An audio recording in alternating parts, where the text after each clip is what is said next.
बिस्मिल्लाहिर्रहमानिर्रहीम अस्सलामुअलैकुम। ये 3 टर्म्स हैं बिल्कुल ऑल्टर और चेंज की तरह। इसको भी जल्दी से कर लेते हैं ऑल्टर और अपडेट की तरह। Delete, drop and truncate. अब जो डीएमएल है वो डेटा से रेलेवेंट होता है और डीडीएल स्ट्रक्चर से रेलेवेंट होता है। ये जो डेटाबेस हम लोग बना रहे होते हैं रिलेशन, उससे कंसर्न करता है ये। अब अगर हमारे पास एक रिलेशन है, एक ही रिलेशन से आप लोगों को तीनों टर्म्स क्लियर हो जाएंगी। ये है रोल नंबर, ये है नेम एंड ये है कोर्स। ये आगे हमारे पास 1 2 3 4 5 6 7 8 9 ABCXYZMNO कोर्स ABC ऐसे कर लेते हैं, ठीक। अब डीएमएल, अगर हम लोगों ने किसी स्पेसिफिक रो को डिलीट करना है ना, रो के डेटा को डिलीट करना है, इट मीन्स कि ये वाला ये वाला ये वाला सारा मैंने डिलीट करना है, तो जो लैंग्वेज में यूज़ करूँगी दैट वुड बी डिलीट, और सॉरी जो कमांड में यूज़ करूँगी that would be delete, and in which language it would be DML. Okay, जब हम लोग स्पेसिफिक किसी चीज़ को स्पेसिफिक डेटा को डिलीट करना हो, स्पेसिफिक रो को डिलीट करना हो, या स्पेसिफिक कुछ भी एक चीज़ डिलीट करनी हो। लेकिन जब हम लोग टेबल, इस टेबल का नाम है जैसे स्टूडेंट, और इस स्टूडेंट के अंदर अगर हम लोग ड्रॉप का फंक्शन लगा देते हैं ना, ऑपरेशन लगा देते हैं ड्रॉप का, तो इट मीन्स कि आपने पूरे का पूरा सिस्टम जो भी बना हुआ था हमारे पास डेटाबेस, वो सारे का सारा कोलैप्स कर गया, वो सारे का सारा गुम हो गया, ख़त्म हो गया, उसको डिलीट कर दिया आपने।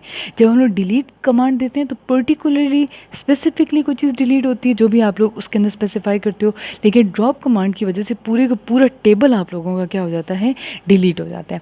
अब अगली बात करते हैं हम लोग पास ट्रंकेट। ट्रंकेट का मतलब ये होता है कि अगर मैं इस पर ट्रंकेट की अब लगाऊँ, मतलब ये जो मैंने आप लोगों को बताया है उसके ऊपर ही अगर मैं लगा दूँ नेम एंड कोर्स, तो उसमें आपने देखना है कि क्या चेंजिंग आती है, ABCXYZAB।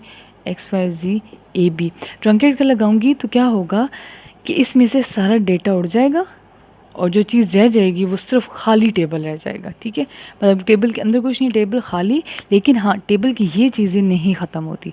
ये सारे का सारा डेटा उड़ा देते हैं, बाकी स्ट्रक्चर वैसे छोड़ देते हैं, ये पूरे का पूरा टेबल उड़ा देते हैं। लेकिन इसके अंदर स्पेसिफिकली जो चीज़ आप स्पेसिफाई करेंगे, जो रोज या कोई डेटा स्पेसिफाई करेंगे, स्पेसिफिकली वो चीज़ डेटा में से, डेटाबेस या रिलेशनशिप में से, रिलेशन में से डिलीट हो जाएगी, ठीक है। रिलेशनशिप का मतलब ये होता है दो एंटिटीज़ के दरमियान का ताल्लुक, और रिलेशन का मतलब ये टेबल होता है, ठीक है। चलिए जी, अल्लाह हाफिज़। ओके जी, अस्सलाम वालेकुम। आज जो डिस्कस कर रहे हैं दैट इज़ अल्टर या alter and update. Alter and update में क्या फ़र्क होता है, इस पे हम डिस्कस कर लेंगे आज। छोटा सा क्लिप समझ लें, बड़े इजी हो जाएगा आप लोगों के समझने के लिए। डीडीएल एंड डीएमएल दो लैंग्वेजेस हैं जो कि हम यूज़ करते हैं डेटाबेस के अंदर, ठीक है।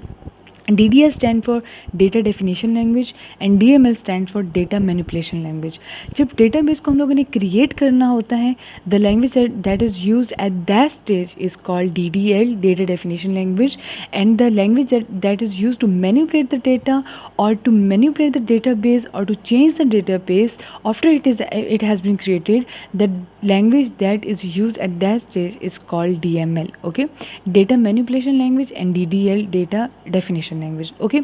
अब दो वर्ड्स हैं कि ऑल्टर, एक है अपडेट। मोस्टली आते हैं पेपर में, आसान भी है मुश्किल नहीं है, बस थोड़े से बच्चे जो हैं इसमें कंफ्यूज हो जाते हैं। देखिए ऑल्टर का मतलब भी चेंज का ही होता है और अपडेट का भी मतलब इसी तरह होता है। अगर हमारे पास एक कॉलेज है ना, और उस कॉलेज ने एक हमारे पास डेटाबेस इस तरह बना के रखा हुआ है, नेम एंड कोर्स। अब ध्यान से बात समझनी है आपने, यहीं पे सारी बात समझ आ जाएगी और बहुत बड़ी आप एक उस चीज़ से बच जाएंगे, मिसकंसेप्शन से, A एंड B, ठीक। अब आपने ये बात देखनी है कि अगर हम लोग, ये अब हमारे पास पूरा डेटाबेस बना हुआ है, हमारे पास इसके अंदर डेटा भी है, अगर हम लोग इस टेबल को चेंज करने की कोशिश करते हैं ना, जिस तरह के मैं यहाँ पे एक ऐड करने की कोशिश करती हूँ एड्रेस, जब मैं इस तरह डेटा की प्रॉपर्टीज़ को, डेटाबेस की प्रॉपर्टीज़ को चेंज करने की कोशिश करती हूँ, तो इट मीन्स कि मैं कौन सी लैंग्वेज यूज़ करूँगी, DDL, और मैं ऑल्टर कर रही हूँ, ऑल्ट्रेशन कर रही हूँ, ठीक है। मतलब ये कि अब मैं जैसे कहती हूँ कि रोल नंबर की अब मुझे ज़रूरत है, मैं रोल नंबर के पूरा कॉलम डिलीट करने वाली हूँ, तो इट मीन्स कि जो मैं कर रही हूँ दैट इज़ ऑल्टर, DDL के थ्रू कर रही हूँ। लेकिन अगर मैं ये कह रही हूँ कि अब ये जो बच्चा है ना, ये नहीं हो रहा, ये 1 2 ऐसे ही है, अब मैं ये कह रही हूँ कि ये जो XYZ बच्चा है ना, इसने कोर्स बी हटा के सी कर दिया है और इसका एड्रेस ये हटा के ये हो गया, मतलब चेंजिंग कर दिया डेटा के अंदर। तो मैं कहूँगी कि मैंने डेटा को अपडेट कर दिया through which language, DML language, that is data manipulation language. तो यहाँ से आपने बात समझनी है कि जब हम डेटा को चेंज करते हैं या डेटा के अंदर अपडेशन करते हैं, डेटा के अंदर कोई भी चीज़ हम लोग जब अपडेट करते हैं, प्री एग्जिस्टेंस जो हमारे पास ऑलरेडी एग्जिस्टिंग डेटा होता है उसको जब हम चेंज करते हैं, अपडेट करते हैं, उसको हम कहते हैं कि हम लोगों ने DML के थ्रू उसको अपडेट कर दिया। और जब हम लोग टेबल को चेंज करते हैं तो उसको हम लोग कहते हैं कि हमने उसको ऑल्टर कर दिया। किस लैंग्वेज के थ्रू किया? DDL के थ्रू किया। दैट्स इट, एंड बस ये इनफ है आप लोगों के लिए। ठीक है जी।